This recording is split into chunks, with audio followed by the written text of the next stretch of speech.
আসসালামু আলাইকুম রহমতুল্লাহি বারাকাতু।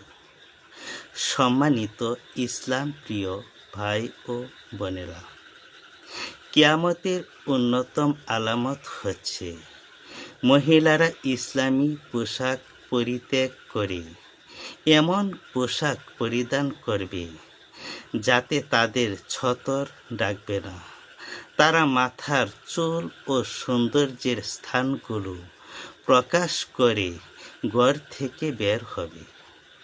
নবী করিম সাল্লাল্লাহু আলাইহি ওয়াসাল্লাম বলেছেন, কিয়ামতের আলামত হচ্ছে মহিলাদের জন্য এমন পোশাক আবিষ্কার হবে যা পরিধান করার পরও মহিলাদেরকে উলঙ্গ মনে হবে।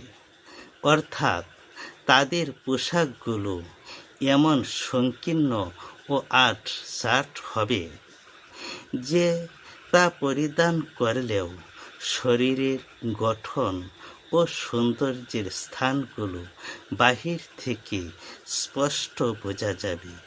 নাউজুবিল্লাহ।